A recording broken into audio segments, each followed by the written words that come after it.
welcome back to Psychedelics Today. Joe Moore here, joined again in my office by Kyle Buller. Hello, Kyle. Hey, Joe. How's it going? Wonderful, beautiful day here in the mountains again. It is. You're starting to understand why I hate leaving. Yeah, I've been telling people that. I'm like, I understand why Joe says that. It's hard to leave. Like, you know, Yeah. Especially if you're like an outdoors enthusiast and like to snowboard and bike and all that stuff. It's like, oh my God, I don't want to leave. It can be brutal. It can be brutal Yeah. for sure. So we're recording this on June 14, 2023. It'll come out this upcoming Friday. We'll get into the MAPS conference after. Today we're going to primarily talk about breathwork. Is there anything we want to plug today? Yeah, so our Navigating Psychedelics for clinicians and wellness practitioners course is coming up. Courses start on July 12th, so that's a Wednesday, and that group is at 7 p.m. Eastern time. And then we have a Thursday group as well, and that's July 13th start date. And that's at 2 p.m. Eastern time to 3:30. So they're an hour and a half classes. You get access to pre-recorded content, and then we come to class to discuss. And there will also be some other presentations, group discussions, some breakout rooms, all that good stuff. So if you're interested, check that out at psychedeliceducationcenter.com, or Psychedelics Today will get you there as well. Nice. Yeah, right on. So I love that class, love taking it, love teaching it, love that it's still going after all these years, and just keeps getting better. So check that out. Yeah, we're giving away 5 copies of Queering Psychedelics. It's the book Chacruna put out a little while ago. Subtitle here, From Oppression to Liberation in Psychedelic Medicine. And click on the link in our bio on socials, or head to psychedelicstoday.com/welcome for more. This contest ends, giveaway contest ends on June 21. The more you share, the more likely you are to win. Nice. Check it out. And then finally, MAPS really quickly. PT15, use that code to get 15% off MAPS. Denver conference coming up next week. PS23 is going to be wild. Everybody I've been talking to is both saying they're excited and overwhelmed by just the amount of stuff that's happening. Like, excited to see everybody connect, but also like, whoa, there's so much happening. Did I hear 14 talks at once?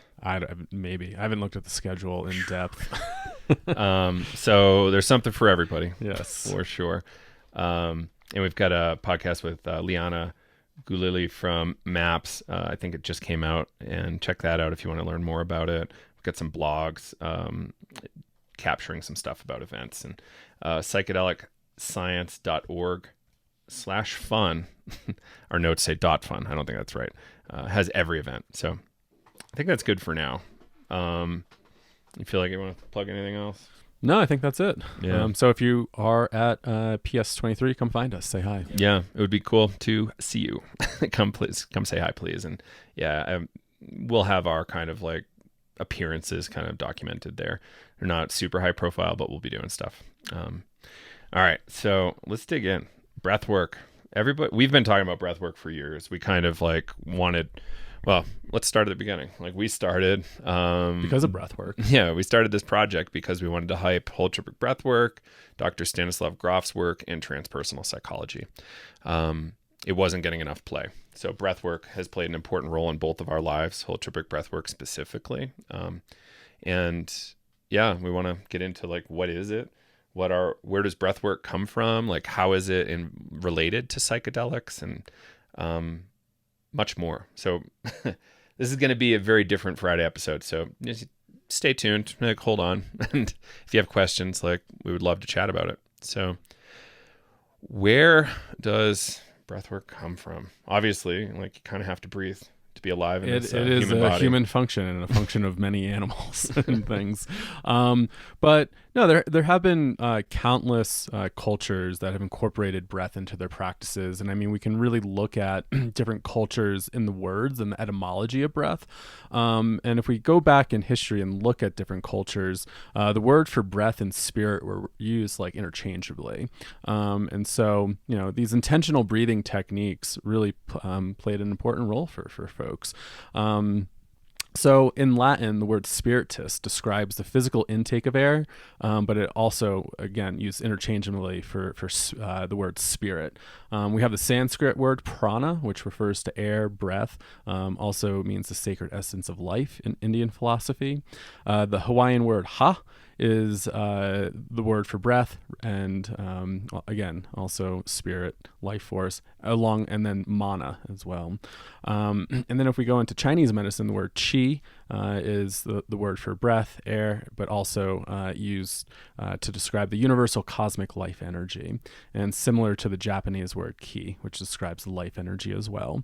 And then you have the Greeks with pneuma, describe the physical intake of air, but again, also interchangeable for spirit. So in many of these cultures and traditions, it was tied up to spirit. There's been lots of different kind of like techniques that people did. I know me and you both watched that documentary, Dances of Ecstasy. The Gibsons always play at Breathwork training, but they have a nice a scene in that movie with the Kalahari Bushmen, and they're using their breath to invoke this trance state to do healing work. And so they're in a community, they're using breath, they're using rhythm, they're using chanting, and then they're using that energy to then do healing work.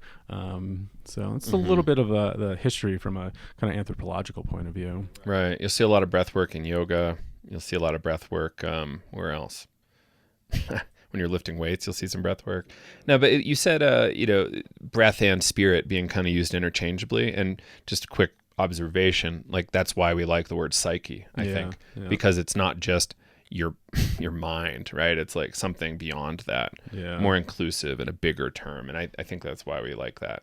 Yeah, and that the translation there, psyche, soul. It's interesting that we always talk about psychedelics, psyche, as being mind manifesting, and maybe for good reason people don't like that word soul. And then I always come back to something James Hillman would talk about, because he was trying to differentiate between psyche and soul versus spirit, and soul and psyche being this life force that runs through everything that gives life. So, there's psyche in the flowers that come up. It's that energy that makes the flower bloom. It's, what generates our creativity to create in the world. So I always kind of gravitated towards Hillman's approach there. He's going back to that like ancient Greek definition and etymology. It feels putting like the psyche back in psychology. I love that. That was his line. Yeah, cool. So, I think if people haven't done breath work, there's so many techniques, right? Like the first one I was ever taught was alternate nostril breathing, which is kind of a Indian technique where it calms your nervous system down quite a bit. That was the first one I was ever exposed to. I have nose and sinus issues, so I was never really able to do it. It was a lot of fucking work. Be like, oh my God, I'm having a panic attack trying to calm down with breath work because I can't breathe. Didn't really think about, saline irrigation or something, but that could have helped quite a bit. Yeah. Cool. So what's next?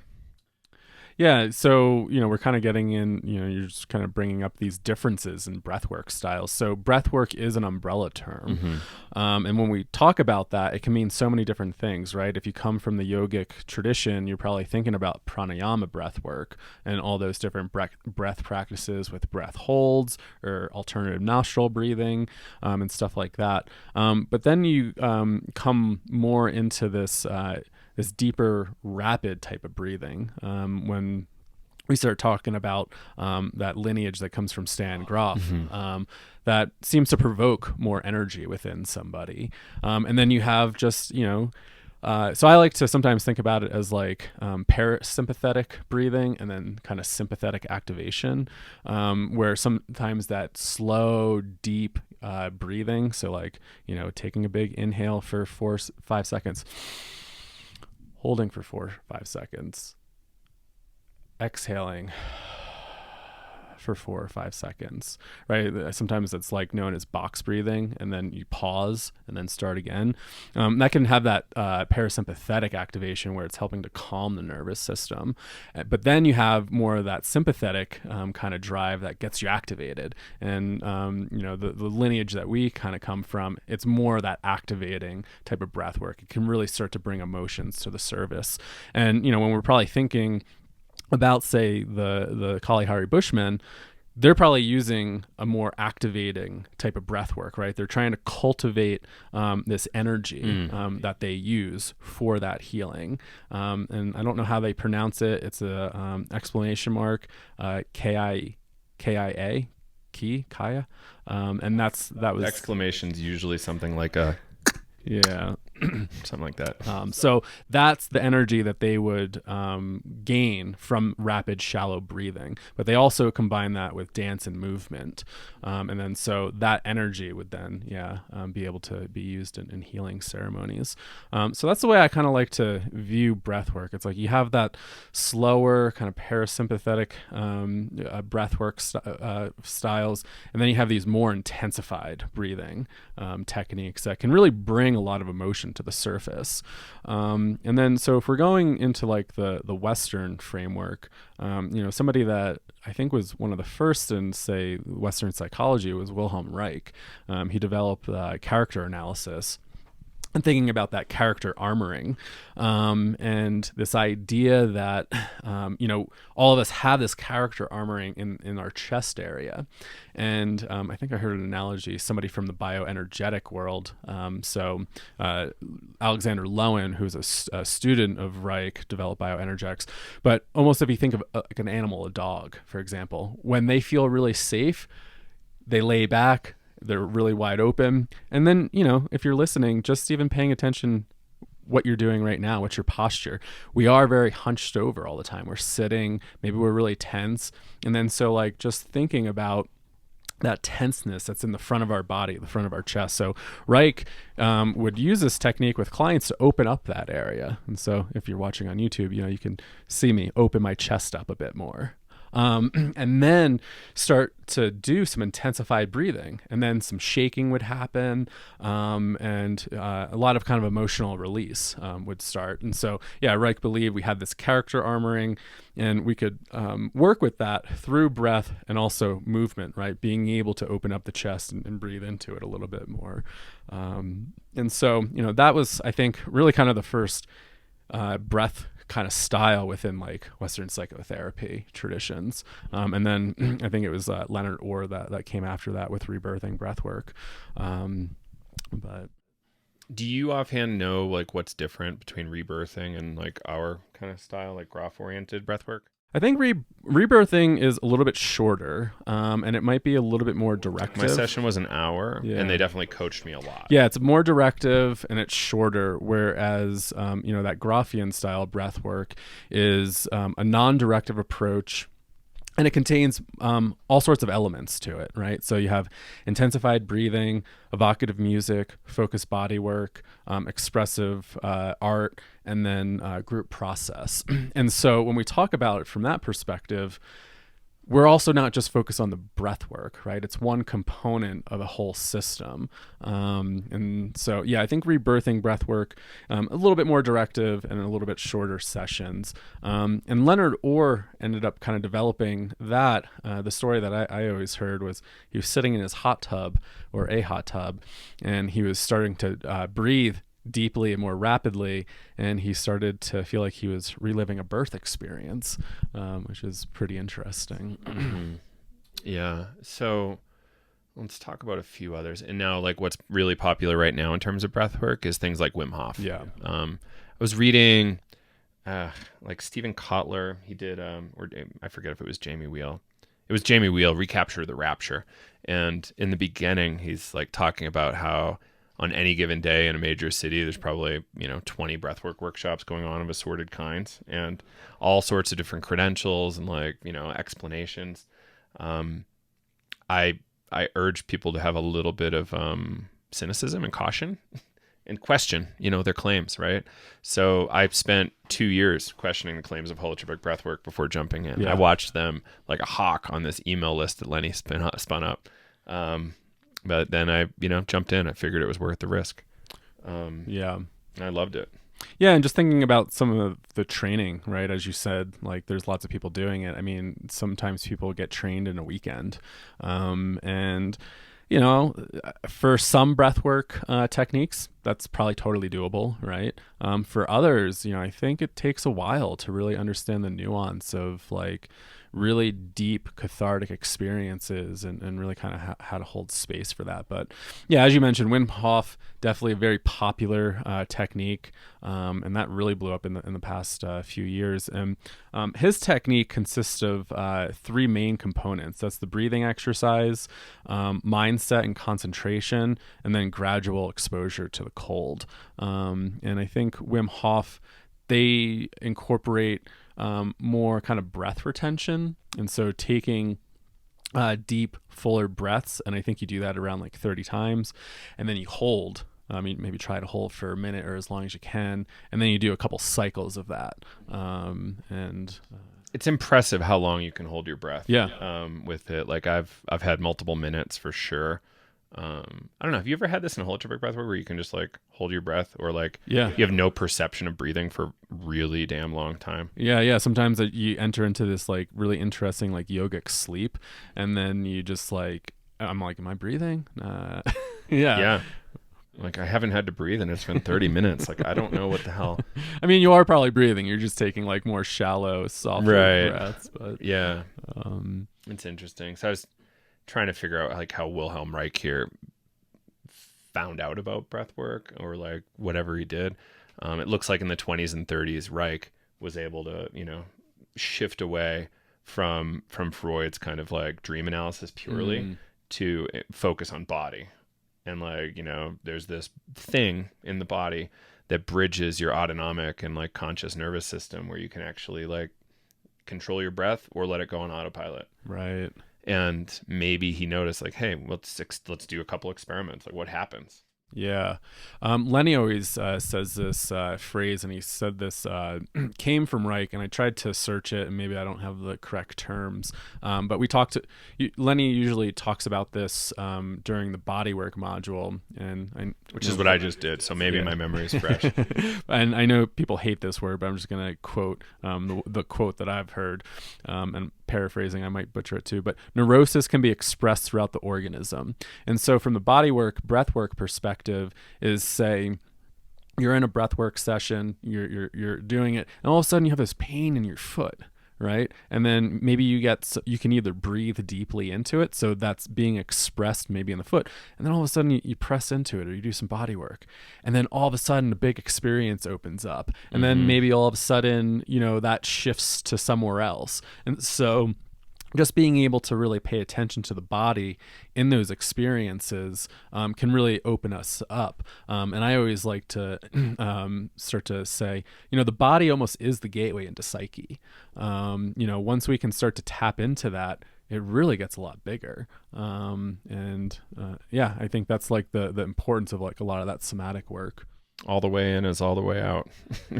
Yeah, if you can like figure out how to use the body, this is the whole Tim Leary thing. Like, let's learn how to use our nervous systems. Yeah. And hell yeah, of course we should. And what better way to learn how to use our nervous system than through our breath? I mean, it's super cliche, right? Like, take a couple deep breaths. Like, it does have a function on the nervous system. Once you start to do that, you do start to have that parasympathetic activation, and it's starting to help to calm. Sometimes it might not feel like that, but it is, we're tapping into our autonomic nervous system with our breath, which is really important, especially for psychedelic work, right?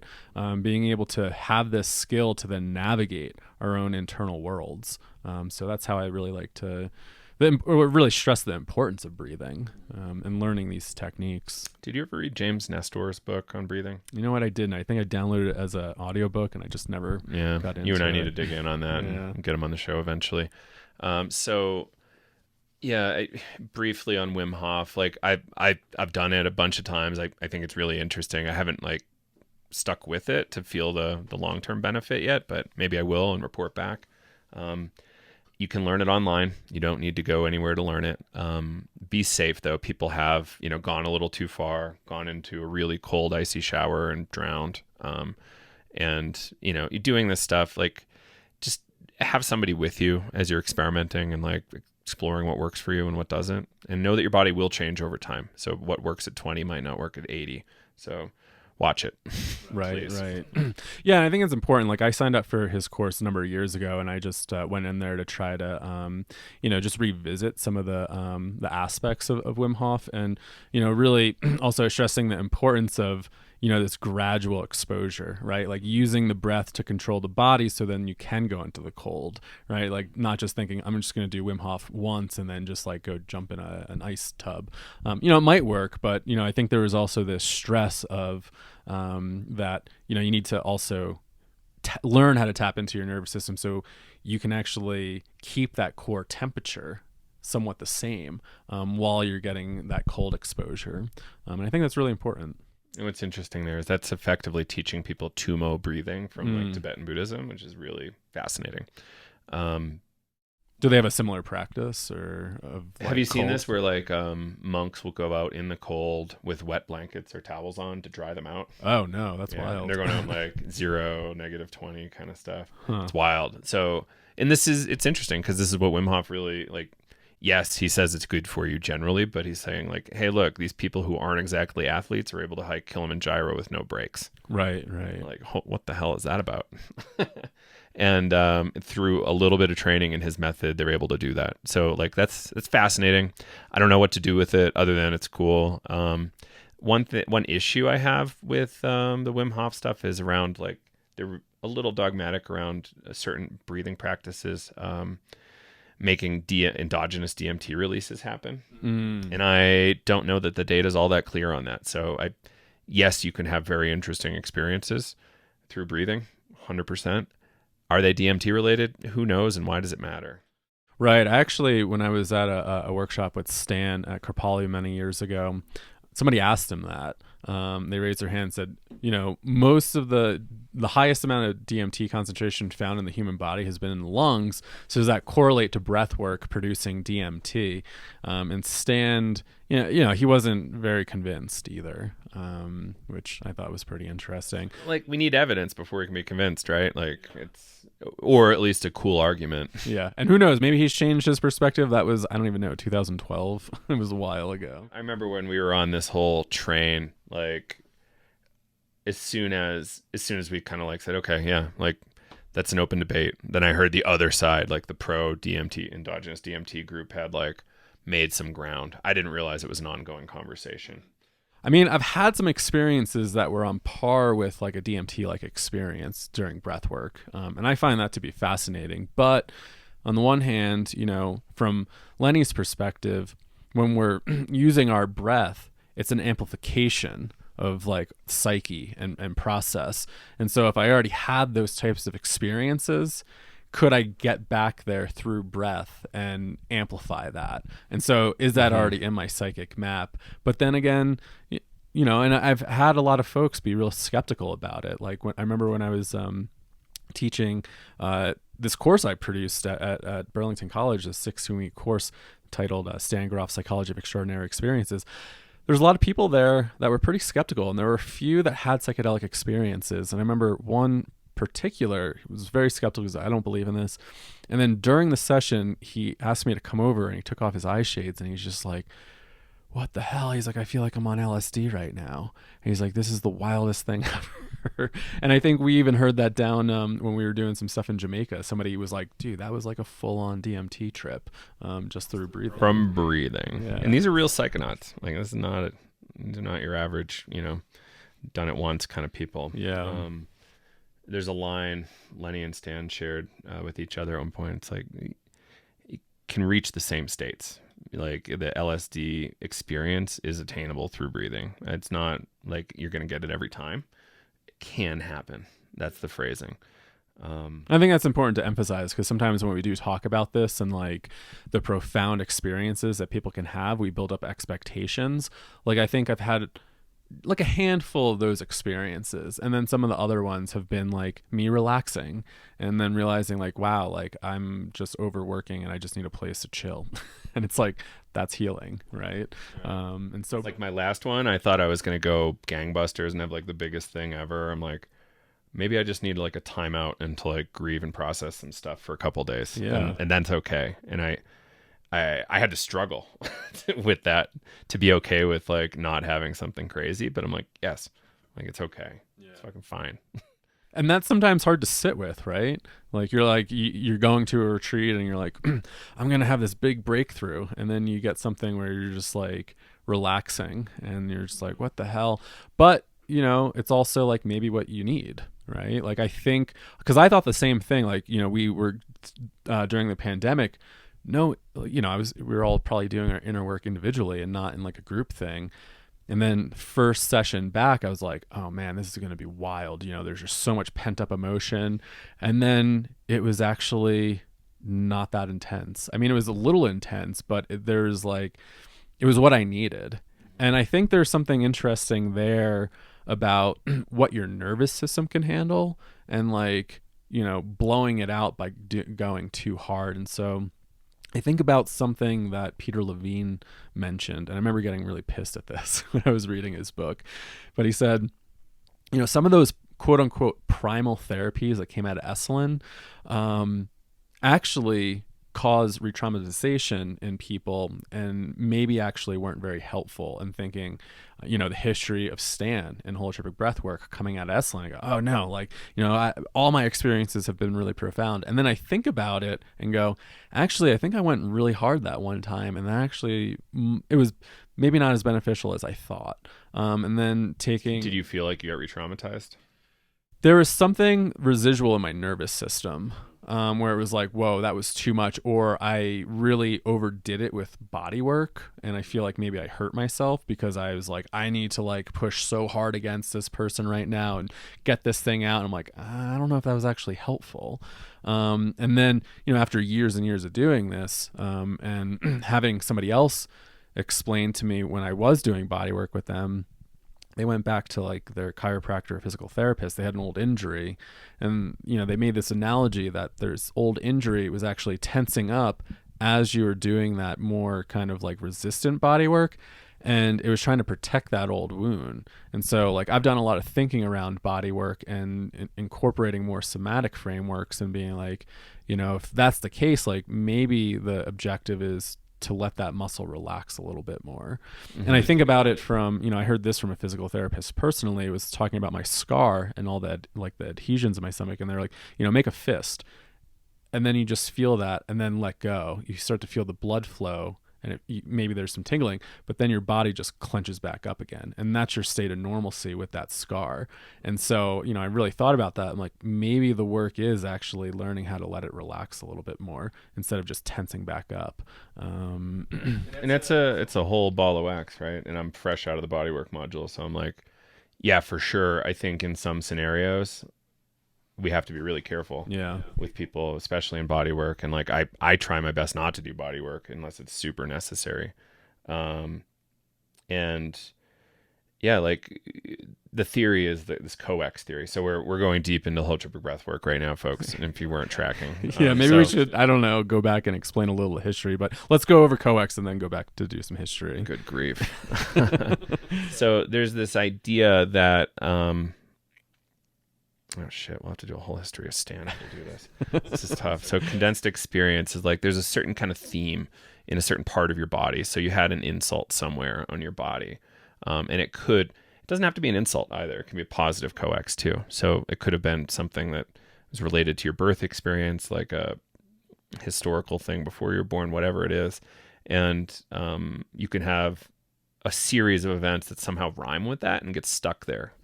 Yeah. So you can like accumulate a bunch of stuff in a certain point of your body.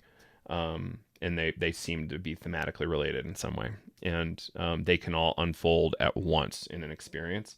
And body work is one way to open those up and help you gain access to them by like putting pressure on and opening up that experience. Yeah. And so like that's one way to like process it. So like the primal therapy angle, which would be amazing if Peter Levine and Stan could have a little written debate maybe, but this idea that you kind of need to really intensify the sensation, and the phrase Stan loves is the full expression of an emotion is its funeral pyre. So like we want to encourage people in this method to make it bigger and bigger and bigger, and therefore this thing has less and less energy and less influence over your subconscious process through having it dissipate energetically in some way or another. maybe totally go away. At least let it not have a whole grasp on you. And so I could see there being room for both. It's like Totally. a both and Yeah, for me. But yeah. like, how do we think about that? And I think you and I should start, like, we should chat with Diego when he's with us and be like, okay, he's super bioenergetic focused. So like from our Grof orientation, your somatic training, how would bioenergetics think about it? And is there a way to like break this apart in a more interesting way that's like perhaps more practically helpful for people in sessions? Yeah, and I think it gets very kind of like individualistic and nuanced, where like where's the person at and what are they like trying to process, and then also being a little bit more process oriented and thinking like, okay, is this working? Maybe let's try something else. So if the full expression isn't working for somebody, if they're really struggling with it, maybe what does it feel like to take a more kind of like titrated approach? Or if it's just like too stuck there, like how do we then try to get somebody to breathe deeper and make it bigger, right? So there's probably, it's really going to depend on maybe where the person's at. And that's why communication during sessions is really important, to try to really help the person cultivate their own inner wisdom, and again that inner healing intelligence, and help somebody figure out what they need, right? And I think that's really important. So it's really listening and helping a person go inward and think about like, what do they need right now. And get them ready to be able to say no in a couple different ways, and then pretty much ready to roll. Anyway, do we want to start at the beginning or where? Let's go back to our notes. Holy moly. Went all over the map. It happens. Yeah. Okay. So we did Rebirthing with Leonard Orr. That's like the other big stream of breathwork in America.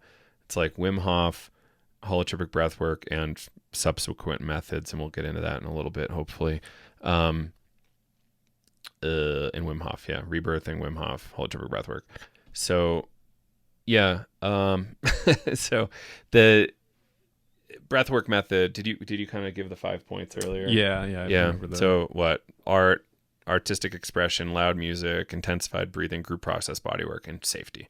So 6 really, but it's an amazing method. Came out of California. It came around after LSD became scheduled and Stan was no longer able to do research in psychiatric research hospitals. And I find it to be a very amazing and interesting technique. Yeah. So Stan was over at Esalen, all the research. And for those that, probably haven't listened to the show, like Stan Grof, one of the pioneers in LSD research, did a lot of stuff over in Czechoslovakia, came over here to the States, was doing stuff at the Maryland Psychiatric Research Center. Then the, war on drugs happened, and then ended up at Esalen. He was a scholar in residence there at the time, going over a bunch of his notes, writing, and then the folks at Esalen were like, could maybe put on a workshop, do something. And there was such interesting energy going on there at the time. And I remember hearing Stan talk about it. He said, there's a lot of yogis there. There's a lot of shamans, physicists. There are people doing all sorts of different like breathwork practices, this and that. And they started to just organically develop this technique. And I think also Stan leaning on some of the stuff from this LSD psychotherapy was that sometimes when people would come down from sessions, they would use an amplified breathing to maybe help to resolve, stuck processes. And if you go back into his book, LSD Psychotherapy, which is a pretty early book of his, he talked about this intensified breathing as an integration tool and to help people resolve any stuck material. So he's bringing all this kind of interesting work from his psychedelic research, and then kind of synthesizing it, and then it kind of naturally started to progress. And there's a quote that I usually read when I do some kind of like introduction to breath work, and I'm just paraphrasing here because I don't have it, but he said, the technique we found the most effective way of breathing is just deeper, fuller, and circular, and really kind of no instruction. And this is the part where people get really hung up on, is that especially if you come from a meditation or a yogic background, you expect to have some instruction. And this like really firm rules about what you're supposed to do. Yeah, and people sometimes will get really annoyed. They're like, maybe I didn't do it right. Like, you should have told me to breathe deeper. And really, this thing is like helping people to tune in to their own, again, this inner healing wisdom, this inner healer, as Grof likes to call it, and really trusting your breath and your body and psyche and allowing all that to come up and follow it. And so using this deeper and faster breathing without minimal instruction, really allowing you to just like tap into that, will then start to take you somewhere. And we usually like to say breath is a vehicle, right? So we're using the breath as a vehicle to navigate consciousness, to navigate our experience. And so, yeah, a lot of people do get hung up on the actual technique of breath work from our perspective. And so, yeah, they developed this technique, and then kind of the lineage that Joe and I come from. And if you've listened to the show, you've heard us talk about Lenny and Elizabeth Gibson. They're students and colleagues of Stan and Christina Grof. And they did some breathwork workshops, I think, with Michael and Annie Mithofer in those early years as well. And then they ended up kind of doing a little bit of an offshoot of the holotropic breathwork, and they called their school Dream Shadow Transpersonal Breathwork. Technique is pretty similar and identical, but something interesting, I think, where the twist is Lenny incorporates a lot of philosophy, and especially process-oriented philosophy from Alfred North Whitehead, as a framework for understanding exceptional experience. And the thing that I really come away from is this whole amplification process that Lenny talks about from the Whiteheadian perspective. Mm-hmm. Yeah. The philosophy is super important. I don't know if anybody's ever gone to a retreat and like somebody's spouting a bunch of nonsense about the nature of reality, and you're like, and then you're watching 5 other people just eat it up, and you're like a little concerned. So you're like, that doesn't sound like really rigorous thinking. And and it's a lot of times out here in psychedelia, you can fall into weird cult traps. So you got to be willing to question authority, do your own philosophy, do your own research, and try to keep you and your friends accountable to each other in a way. Yeah. So one thing that breathwork does that psychedelics don't do is empowers people with a sense of agency. Like this experience came from me. People can get a little confused about, did the experience come from, 100 micrograms of LSD molecules? Did it really come from 20 milligrams of DMT molecules? Like that doesn't, like these, like how could a molecule contain an experience, right? It's more like it's always in you. There's a little bit of fuzziness here for me where like when you're actually having a weird interaction over time with a spirit or two that are, your experience with that spirit's always mediated with a certain substance. Like that's where it gets a little tricky for me. I think Stan actually had some thoughts about that in that Tim Ferriss episode of him talking about ayahuasca. I don't know if you remember that. That was an amazing interview. Everybody should listen to that. The Stan Grof on Tim Ferriss was extraordinary. I think it's one of Stan's best pieces of work. I listened to it 8 times at least. He didn't really have a good conclusion. It was more that he was opening the doorway to questioning. Because his definition of psychedelics is like non-specific amplifiers of psychic or mental process, roughly speaking. But then, things like ayahuasca come in and they have this essence that, you're encountering, and a lot of people can share that experience. So like I've had the experience too, and I'm a little confused about what the truth of that is, the ontological status of that. It's almost like Hoffman. I think somebody asked him, like, do you prefer LSD over psilocybin? And it makes sense maybe when Stan, made this statement that psychedelics are non-specific amplifiers of mental or psychic processes because he spent so much time working with LSD. But I remember Hoffman saying he really liked LSD because there's something animated with psilocybin. And I think the way he meant animated was like that animistic quality. Like there's something in there that feels a little bit more alive than maybe the LSD experience. Right. And like I personally want to leave room for entities and some other weird stuff out there. So I don't want to totally minimize that, but it, backing up. Anyway, it's about you, and the experience comes from you, and you can create these. You have that kind of power inside of you to access these experiences and go through some really extraordinary stuff. And you don't need some magical person to do it. You don't need a illegal substance to do it. You can do it. You can do it lying on a floor, breathing, with some loud music on. You can probably do it without the loud music. Yeah. But music helps. it sure does. So yeah, like Sasha Shulgin had some stuff about this too when he was talking about this same problem. Like the experience is not in the molecule.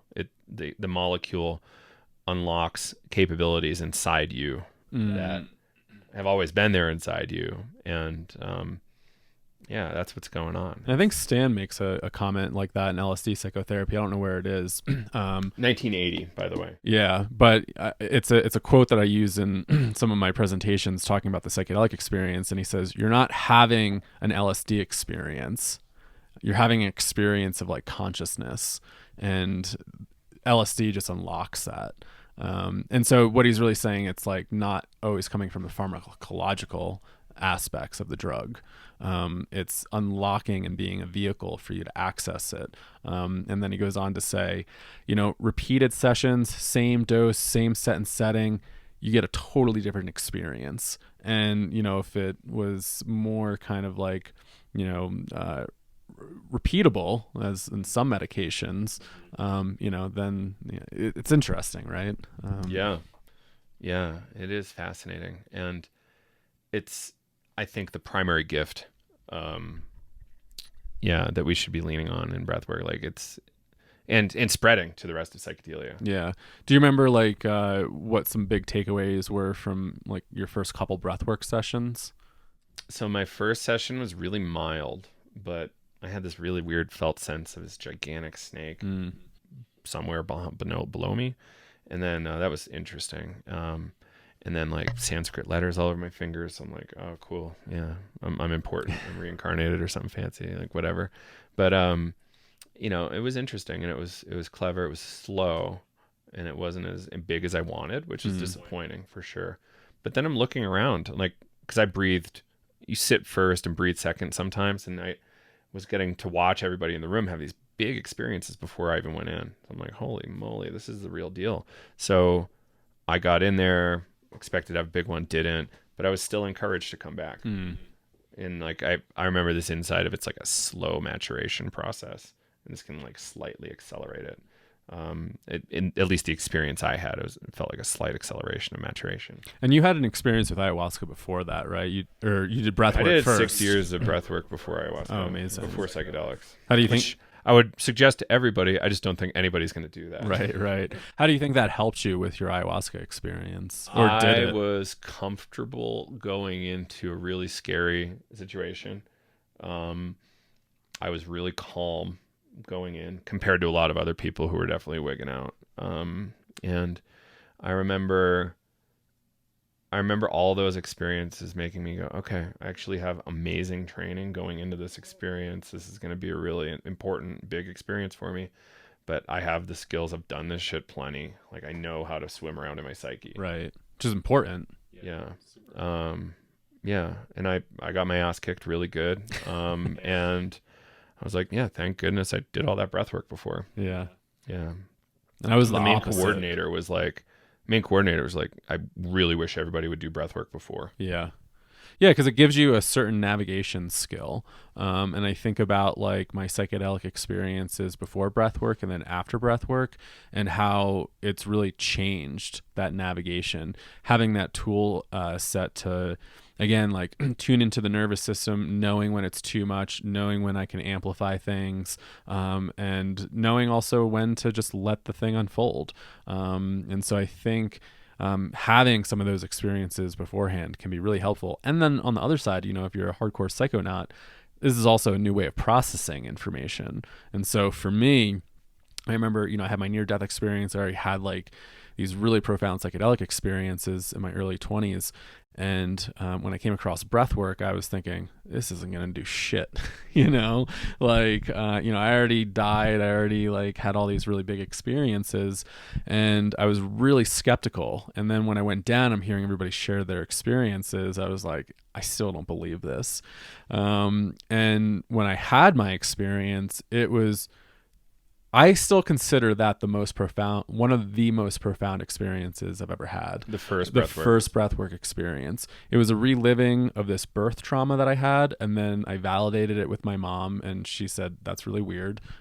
So the breathwork session started off. I shot up off the mat. I felt like I had some sort of cord wrapped around my neck. I was gasping for air. I was choking. And then I asked my mom about it. She said, yeah, that's really weird because you almost died coming out. You had the umbilical cord wrapped all around you. And I was like, that's strange. And so I had this reliving of that. And then I had this reliving of some of my near-death experience and this really profound psychedelic experience I had, very physically and then also very visually. And it was like I was back in this sort of death bardo. And I got a message during that I've carried forward to some degree. Like, when I think about the work that we're doing, that all came from a breathwork experience. It didn't come from some of my psychedelic experiences, which I find to be like really fascinating, that it was that experience that it's been kind of just like, dragging along. And I came out of that also to the conclusion that you mentioned a little bit earlier around agency. I realized there was a point where I was putting so much agency in the mushrooms I was ingesting, because I thought if I just kept doing this, I'll be able to figure out the secrets to the universe. And then it reminded me of dying. So it also felt like this homecoming every time I did it. I was like, I need to die every time to just feel like, that's a feeling I need to go towards. And then when I started to come across breathwork, I was like, holy shit, I've just been dissociating and kind of escaping, and breathwork actually allowed me to process all that trauma through my body in a different way. And that was a huge, huge insight for me, because I didn't realize how much escaping I was actually doing back then. And to have that agency and to know that I had control over this and I was able to do this myself without ingesting anything, that was big. That was a really, really big insight. And, I put a lot of the psychedelic use on hold, actually, and breathwork started to become like my main medicine, like the main technique, because I realized I was just hanging out in this ethereal world most of the time, and I was doing a lot of bypassing with that. And I actually needed to process all that trauma through my body. And that was a really important insight, and going, oh, whoa, like I was actually maybe overdoing it a little bit, trying to figure out, this ethereal realm. And I was like, oh wait, no, I have a body. I need to come back to that. And breath work really taught me that. That's great.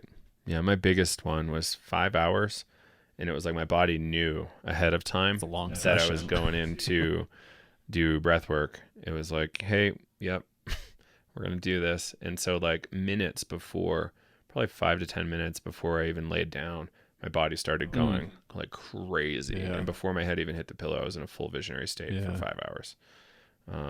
Harrowing. And it was like the pivotal dark night kind of thing. Yeah, it was a lot.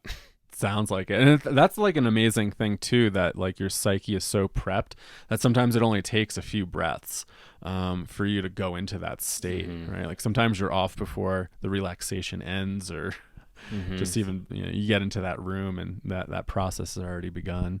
Yeah. And that's a pretty long session, 5 hours. Wow. Oh yeah. Wow. Yeah. Yeah. I was go figure, the last one in there. So yeah. Some people want to call this fancy new age breathing, is it? I don't think so. Yeah.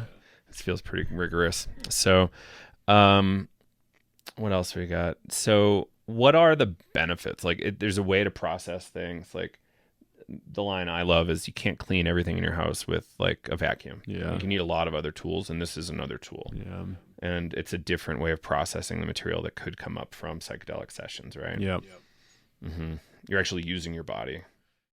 Yeah, and when we think about like psychedelic integration, it's that embodiment piece. So like, how do we bring those experiences down in the body and then process through the body? And I think that's like a really important thing that breathwork has taught me, and what I really kind of gathered from breathwork. And I view it as a very complementary tool. If you are doing psychedelic work and ceremonial work, to be able to also do breath work to help integrate and to process information differently. And psychedelics and ayahuasca and stuff, like it can be very somatic, right? Like the purging and the body sensations can be very somatic.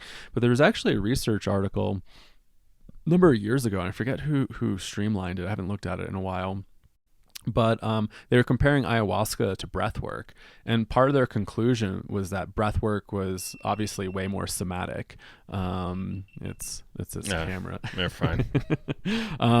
And yeah, so breathwork was a way more somatic experience for a lot of people, even comparing it to the purging that happens in ayahuasca. And I thought that was like really interesting insight to. So a lot of people say like the purging is like where the real healing happens. Like you get a lot of bad stuff out, right? Because it's perhaps because it's such a somatic sensation while you're under the influence of those molecules and plants. And yeah, the whole time in breath work, you're doing it with your body and you're moving things. And there is a lot of, that's interesting. Yeah. And now that I'm thinking about my capstone project that was all about, you were talking about like potential implications and research. But I'm also wondering too around like the vagus nerve and puking. And just thinking about like, what kind of relationship that has in kind of regulating the nervous system. Did you guys ever talk about in your graduate degree, like nausea? No, but I'm just thinking about like my capstone paper was called Breath Psyche Soma, and it was all about breath work for PTSD and trauma disorders. And there was a big focus on the vagus nerve and how breathwork can help to stimulate that and activate it. And then I believe, I haven't looked at it in a while. I really need to kind of go revisit it. We've been so focused on like other things.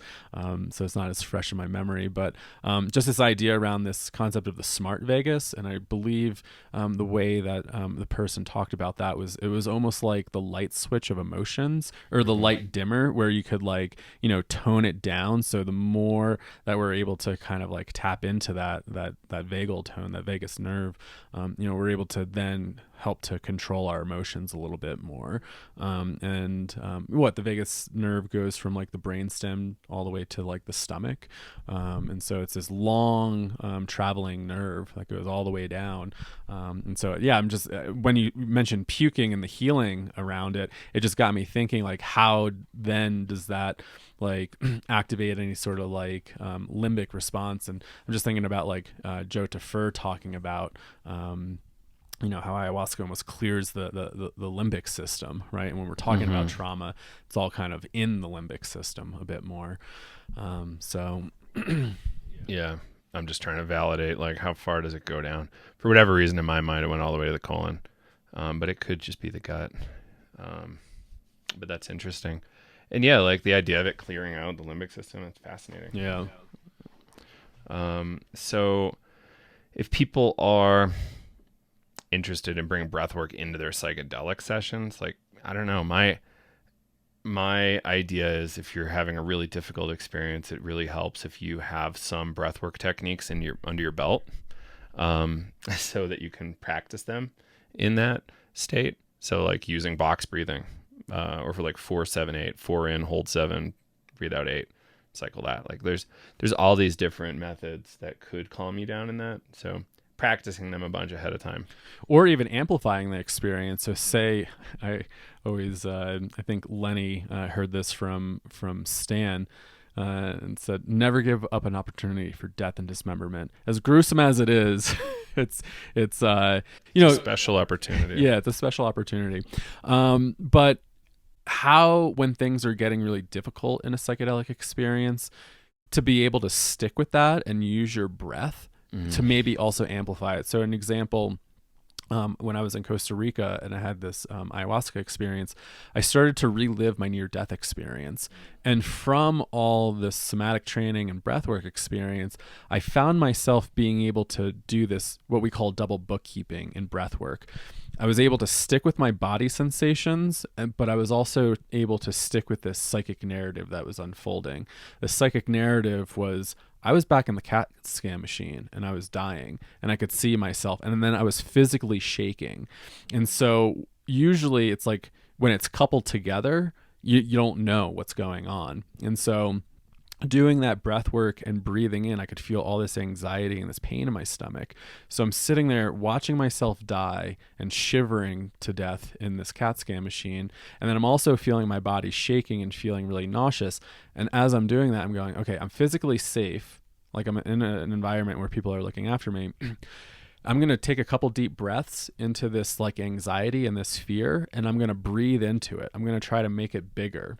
And so I started taking a couple deep breaths, and I also allowed my body to physically shake. So I'm also thinking like, okay, this trauma's coming up. My body is revisiting this. I just need to stick with my breathing, continue to breathe into my belly, and then let my body just physically shake and shiver. And I remember just sitting there and going, it's like 70, 80 degrees out. And I was able to actually go deeper into that experience, and I started to revisit this experience of being in the CAT scan machine and then touching this emotion of fear. Because anytime I would revisit that, once fear hit, I would kind of go into fight or flight. I'm like, I need to get out of here, right? Like I need to like quit this session. I need to like flee. I need to shut this process down. But I was able to breathe into that fear a little bit more. And then I got to this insight of going, holy shit, I was actually afraid. I was afraid I was never going to wake up. I was never going to see my family again. I was never going to say anything to anybody. Usually when I tell this story, I usually talk about the blissful parts, and it took me about 16 or 17 years of doing a lot of this deep inner work to realize that I was afraid, that I didn't know if I was actually ever going to wake up again and see my family, see my friends ever again. And that was pretty wild to finally get there. And I think I could have only got to that fear because I was able to continue to, I had that breath work and kind of like that, those somatic techniques. And sometimes, psychedelics, they have their mind of their own and they're going to take you places. And sometimes no matter what skill set you have, sometimes you'll go off on another world, and have an experience. But I think having those tools in your toolkit is super helpful for going a little bit deeper into your own process. So that's how I really view how you could incorporate breathwork and somatic practices in when you are in ceremony or using psychedelics, because what happens when we are revisiting a trauma or a really bad memory or something like that. I mean, you're hitting that like sympathetic nervous system. For me, it was like, I need to get out of here. I need to stop this. I need to distract myself. But then having the tools to be like, no, I'm actually okay. Let me continue to be with this experience. And okay, if I'm dying, then okay, I'm going to let myself do that. I'm going to let myself physically shake, and try to decouple it. Because again, when like the physical sensations and those memories get coupled, it's like you don't know. But if you can do that double bookkeeping and continue to breathe, I find that to be a really fascinating tool. Agreed. So we're coming up to the end here, so I think you and I need to break this out in like a 4-hour series eventually. Yeah. But yeah, let's like kind of run through like what are some key points. So breathwork is a worldwide phenomenon. If cultures didn't have a plant psychedelic phenomenon, they likely had a breath modulated phenomenon for like doing work like this. And what else? It kind of entered European psychology in the 20s and 30s with Reich, breathwork. Key student of, he deserves an episode so badly. Key student of Freud that was disowned and kicked out of multiple countries before he ended up in Maine, I think. Yeah, Reich had a really fascinating life. And also one of the, founders of somatic psychology. He kind of gets a bad rep because of his kind of controversial background, but, he does have some interesting theories. And all that crazy stuff happened later in life. So a little demented, if not psychotic, in those later days. Anyway, moving on. So yeah, then Leonard Orr came around. I think other people in the Reichian tradition probably kept developing it. It's like bioenergetic tradition with Lowen and others. And then Stan really, the Esalen stuff was like part two, because what he noticed in a lot of his psychedelic sessions where people were like breathing heavily to go back in as part of his LSD psychotherapy work. So it was also an observation he had in his own LSD sessions, and the stuff at Esalen kind of confirmed it, and then they went further. So pretty interesting. And yeah, now we have a whole bunch of traditions. So we've got Stan Grof is no longer with Grof Transpersonal Training. He's doing work with Grof Legacy Training. Grof Breathwork, I think, is the Grof trademark. Breathwork, yeah. And where Kyle and I aren't really affiliated with the Grof Transpersonal Training group, which is the first group. We're with Dream Shadow Transpersonal Breathwork. I'm working on my certification. You're certified. I've been at it for 20 years. I'm almost there, I think. And then I've facilitated on breathwork sessions too. There's a lot of workshops. Yeah. No, yeah. And I was going to say that there have been a lot of offshoots. So yeah, now we're starting to see like way kind of different techniques. Like there's this 3-part breathing. I forget what it's called, but you breathe into like your stomach, your chest, and then upper chest. And then it's like, it's big in yoga. Yeah. Yeah. You have like transformational breath work, shamanic breath work, and you have all these kind of different schools now. And so when you do a search for breath work, you're probably going to find all these million different types of schools. And what do you want? Yeah. What do you want? What kind of workshop do you want? What kind of experience are you looking for? You have to ask a lot of these questions. And like, quick disclaimer, Kyle and I aren't super into big breathwork experiences online.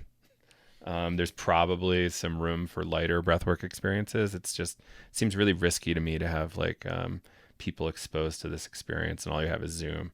I've done some online breath work that's like short, 45 minutes, and it's usually with a group of people I know or have been working with, and I usually will sometimes trust them to do it. But I'm not hosting like all these events. It's usually like a special thing where it's like, okay, like let's just get together and do this as part of a course, right? And people do have really big experiences. I remember I had a friend that actually came to an actual breathwork training with us in Vermont, and then trained as a counselor, and then actually participated in one of these big online breathwork experiences and had a very big experience that like almost like wasn't contained because you're on Zoom, you're not in a container. So it's something to consider, right? For sure. Yeah. So just be careful out there. And, we prefer the Grof stuff, but I'm sure there's always evolutions. There's always new ways of doing things. So find what works for you. That's the big trick, and lean towards safety if you can. Yeah. And yeah, like I think if the psychedelic world, maybe wouldn't it be interesting if we did a bunch of kind of like breathwork ed with people before they went through a psychedelic assisted psychotherapy session? Like what could the results look like if they knew how to breathe a little bit better and operate in those sessions a little better? Right. Yeah. And that was actually like the inspiration to my master thesis capstone project. Because I remember I was chatting with Michael Mithofer at the MAPS training back in 2016. I was asking him like, what's like a good way to start researching a lot of this stuff? And he said, find a technique that works really well with a certain, say, disorder. And so I thought, how could breath work be used for trauma disorders? And then how could you couple that with psychedelic therapy? And then so with the intention of like exploring all sorts of different breath work models for integration, for preparation, and then for actually during the session, to really help people. And I would actually be able to do that with clients when I had my therapy practice, and I would do breathwork sessions, like short form breathwork sessions, like 30-40 minutes, before actually referring folks out to do ketamine. So it's like helping to build some of those skills before actually then doing like medicine sessions. And I found it really interesting. People just naturally starting to breathe differently, to stick with their process in a different way. But again, sometimes that's not always accessible in the way, some treatments work and stuff like that. But, I think it's important to think about. Yeah, for sure. And, folks, like check it out. Like there's probably people in your area doing this kind of stuff. Like you can check out Kundalini yoga courses and Just assorted, so many kinds. Yeah. And just understand like how powerful this, really amazing piece of machinery is that you're operating. Yeah. And if you are interested in participating in a retreat, specifically with Psychedelics Today or Vital, we do have some openings for our Vital retreats. Particularly, we have one coming up July 28th. That's going to be in Pennsylvania. It's about, I think, 2 hours south of Pittsburgh, about 2 hours north of Baltimore. We have, you'll have 2 breathing sessions, two sessions for sitting. I think it's 6 days, 5 days long. You'll be there? I will be there. Yeah. Cool. And you'll be kind of the lead breathwork facilitator, and that's great. Yep. So you get to hang out with some Vital students. You can get to experience breathwork with Kyle. And some of the other team. It's looking like a really great workshop. Where can people find out more? I don't know if we have anything publicly on our site. You could send us an email, Psychedelics Today email at Gmail, and then we could send a link. So it's odds are we'll have some notes in a link in our show notes. That's actually a great idea. Yeah, it's so our retreat organizer and partner is Prasada, and so they have a website. hub.prasadawholebeing.com/vital journeys. prasadawholebeing.com is probably a good place to land. But yeah, we'll have a link in the show notes. You can learn more about that July retreat. Are there other breathwork retreats coming up? So our July retreat is in Pennsylvania. That's on July 27th through August 2nd. So 6 days, 5 nights. And that's 4 breathwork sessions total. So you'll have 2 breathwork sessions as a breather and 2 as a sitter, so you'll get that experience of sitting with folks. We have one coming up in Portugal. That is October 21st to October 27th, and then we have one in Costa Rica in January 6th through January 13th. Definitely check it out. Mainly going to be Vital students, but we do have some spaces available to the public. So Pennsylvania being the biggest. And if you are interested, there is something really interesting about these bigger workshops. I think we can have up to 60 participants in Pennsylvania. And so, something that was really interesting, I think, Lenny talked about was kind of Stan's development of going from like LSD psychotherapy, having all these individual sessions, and then Lenny always talked about this concept of when Stan started to differentiate between the holotropic and the holotropic. Hilo being like more of the material, and something that like Lenny kind of talked about was during those LSD sessions. Sometimes it was really focused on the perinatal and some of those birth experiences or biographical, what happened.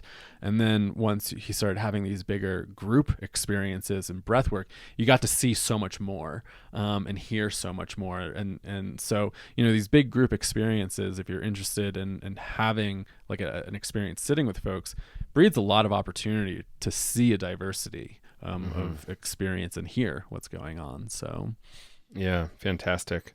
So wish I could be at those. I can't this year. Next year. Soon enough. Yeah. I can't wait to do more breathwork workshops. Cool. I guess that's it for now, everybody. So if you're going to be at MAPS, hit us up at our table. It's going to be super fun. PT15 to get some money off that ticket. And if you want to check out more about these retreats, go to show notes and we'll have some links there for you. Yep. Yeah. All right, everybody. Thanks for tuning in. Take care. See you on the next episode.